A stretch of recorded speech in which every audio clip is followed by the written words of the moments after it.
Hello friends, मैं कार्तिक कुमार स्वागत करता हूँ आप सभी का अपने फ्यूजन आइज पर। तो चलिए आज हम लोग देखते हैं पॉलिटी का पहला अध्याय। पॉलिटी का पहला अध्याय में भारत का संवैधानिक विकास क्या है। भारत का संवैधानिक विकास, constitutional development of India, constitutional development of India. अब हम लोग समझते हैं क्या कि अंग्रेज लोग, ब्रिटिश जो गोरा लोग होता था, ये क्या करने आया हम लोग पास, व्यापार करने। भारत में क्या करने आया था, व्यापार करने के लिए आया। व्यापार करते करते ये क्या करे, हम लोग पे शासन करने लगा। क्या करने लगा, हम लोग पे शासन करने लगा। शासन भी किस तरह से किया, तो दो तरीका से किया। ठीक है, दो तरीका से।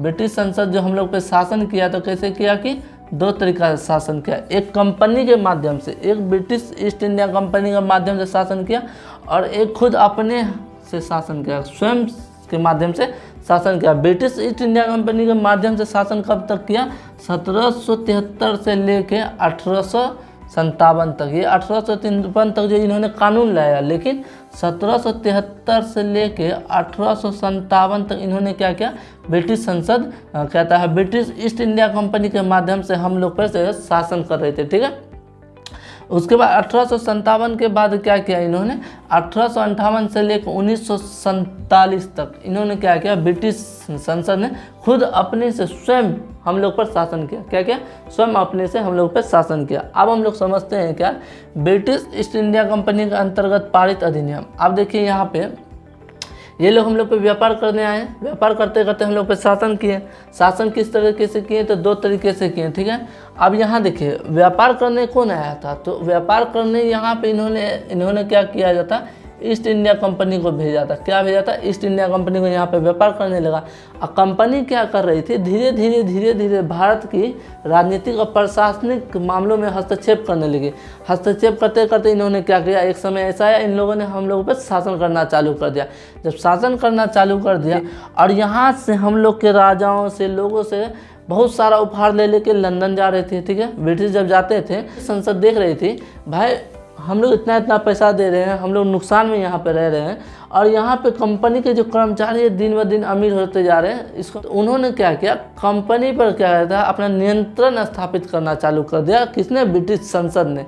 तो नियंत्रण कैसे स्थापित किया, समय समय पर विभिन्न अवसरों पर नया कानून ला के क्या किया, विभिन्न अवसरों पर कानून लाकर, कानून और एक्ट लाकर किया कि कंपनी को अपने नियंत्रण में रखने के लिए, उसके लिए ब्रिटिश ईस्ट इंडिया कंपनी पे जो है कानून समय समय पर विभिन्न अवसरों पर बनाकर लाती थी। ठीक है, अब यहाँ देखिए इन्होंने क्या किया, ये जो कानून बना के लाते थे, ब्रिटिश ईस्ट इंडिया शासन किस पे करती थी, हम लोग पे शासन करती थी। किस पे, भारत के लोगों पे शासन करते थे। ठीक है, और ये जो है ब्रिटिश ईस्ट इंडिया कंपनी अपना मोनोपोली न करे, इसके लिए ब्रिटिश संसद क्या करती थी, समय समय पर विभिन्न अवसरों पर अलग अलग कानून लाकर इस पर अपना नियंत्रण स्थापित करती थी। क्या करती थी, नियंत्रण स्थापित करती थी। इन्होंने क्या किया, तब इन्होंने क्या था, ब्रिटिश ईस्ट इंडिया पर कानून बनाना चालू कर दिया।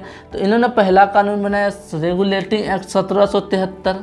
ठीक है, इसमें जो हम केवल आपको बताएंगे कौन सा कानून लाया, और नेक्स्ट वीडियो जाएगा उसमें आपको इन सब का डिटेल दिया जाएगा। जैसे रेगुलेटिंग एक्ट 1773, इसलिए जो कंपनी कानून लाया, तो इसमें क्या क्या काम किया गया, इसमें क्या क्या शर्तें रखी गई, वो हम लोग नेक्स्ट वीडियो में बताएंगे। ठीक है, आप देखिए पहला कानून लाया 1773 रेगुलेटिंग एक्ट। ठीक है, और दूसरा एक्ट ऑफ सेटलमेंट 1781।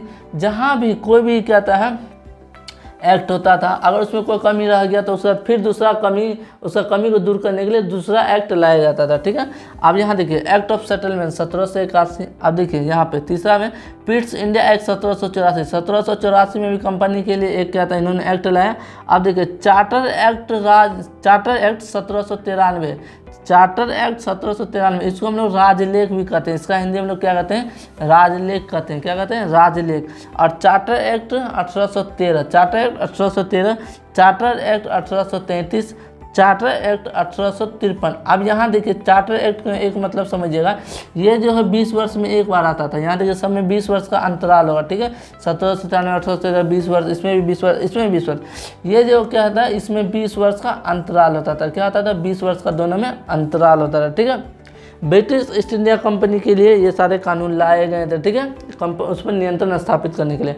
उसके बाद क्या हुआ कि 1857 तक सब सही चल रहा था। 10 में 1857 को मेरठ से एक विद्रोह उत्पन्न हुआ, जो कि धीरे धीरे पूरे देश में आग की तरफ फैल गया, जिसको हम लोग सैनिक विद्रोह, जिसको हम लोग सिपाही विद्रोह भी कहते हैं। ठीक है, उसके बाद ब्रिटिश संसद ने क्या किया, ब्रिटिश संसद ने भारत का शासन का बागडोर स्वयं अपने हाथों में ले लिया, ठीक है, स्वयं अपने हाथों में ले लिया। और उसके बाद समय समय पर उन्होंने भारत में भी शासन करने के लिए अलग अलग कानून और नियम लाए, ठीक है। तो अब जो ब्रिटिश भारत के अंतर्गत 1858 से लेकर 1947 तक उन्होंने भारत में शासन किया ब्रिटिश संसद, तो उन्होंने समय समय पर जो नया नया कानून लाया, तो उस कानून में से हम लोग देखते हैं कौन कौन सा लाया।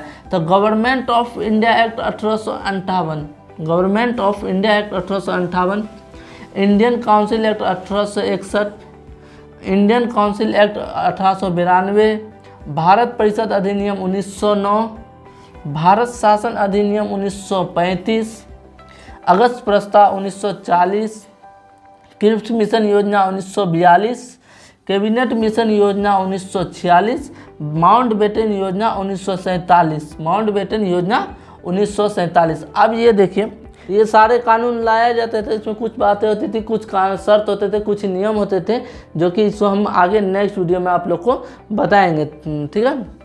उम्मीद करते हैं आप लोग को ये जो है पहला बेसिक कॉन्सेप्ट डायग्राम के माध्यम से कहता है समझाने में मैं समर्थ रहा हूँगा और आप लोग को अच्छा लगा होगा। तो आप लोग बने रहिए फ्यूजन एनालिसिस के साथ।